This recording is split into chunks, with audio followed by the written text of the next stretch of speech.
एक बार किसी बात पर अकबर बीरबल से नाराज हो गए और उन्होंने बीरबल को राज्य छोड़कर कहीं दूर चले जाने का आदेश दे दिया। बीरबल ने अकबर के आदेश का पालन किया और राज्य छोड़कर चले गए। कुछ समय बीतने के बाद अकबर को बीरबल की याद आने लगी। कई महत्वपूर्ण मुद्दों पर बीरबल का मशवरा अकबर को निर्णय लेने में मदद करता था, इसलिए बीरबल के बिना निर्णय लेने में अकबर को असुविधा होने लगी। आखिरकार उन्होंने अपने सैनिकों को बीरबल को ढूंढने के लिए भेजा।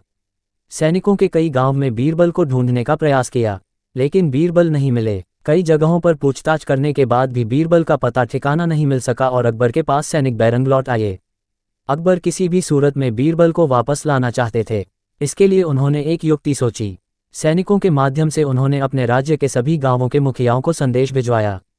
संदेश इस प्रकार था, 1 माह के भीतर एक घड़े बुद्धि भरकर उस घड़े के साथ दरबार में उपस्थित हो। ऐसा न कर पाने की स्थिति में बुद्धि की जगह घड़े में हीरे जवाहरात भरकर देना होगा। अकबर का ये संदेश सैनिकों द्वारा गांव-गांव में प्रसारित किया गया। एक गांव में बीरबल भेष बदलकर एक किसान के खेत पर काम किया करते थे। जब उस गांव ने मुखिया को अकबर का ये संदेश मिला तो वो चिंतित हो उठा। उसने गांव के लोगों की सभा बुलाई। बीरबल भी उस सभा में उपस्थित हुआ। गांव के मुखिया ने अकबर का संदेश गांव वालों को दिया तो सभी सोच में पड़ गए। तब बीरबल ने मुखिया से आग्रह किया, महाशय, आप मुझे एक घड़ा दे दें, मैं उसे इन महीने के अंत तक उसे बुद्धि से भर दूंगा। मुखिया के पास और कोई चारा नहीं था। उसने एक घड़ा बीरबल को दे दिया। बीरबल वह घड़ा लेकर किसान के उस खेत पर चला गया जहां वह काम किया करता था। वहां उसने कद्दू उगाए थे। उनमें से ही एक छोटे से कद्दू को उठाकर उसने घड़े में डाल दिया। कद्दू अब भी अपनी बेल से लगा हुआ था। बीरबल उस कद्दू को नियमित रूप से खाद पानी देने लगा और उसकी अच्छी तरह से देखभाल करने लगा, जिससे धीरे धीरे कद्दू बढ़ने लगा। कुछ दिनों बाद कद्दू का आकार इतना बड़ा हो गया कि उसे घड़े से बाहर निकाल पाना असंभव था। कुछ और दिन बीतने के बाद जब कद्दू का आकार घड़े के आकार जितना बड़ा हो गया, तब बीरबल ने उसे उसकी बेल से काटकर अलग किया।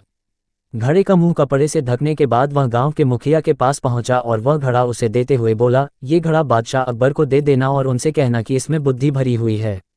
उसे बिना काटे और इस घड़े को बिना फोड़े उसे निकाल लीजिए।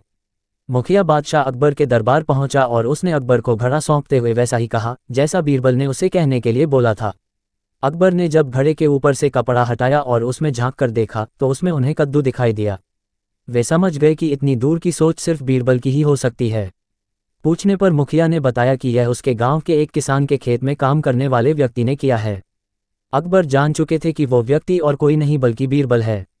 वे तुरंत मुखिया के गांव गए। वहां किसान के घर जाकर बीरबल से मिले और उससे माफी मांगकर वापस दरबार में ले आए। सीख, हर समस्या का कोई ना कोई हल अवश्य होता है।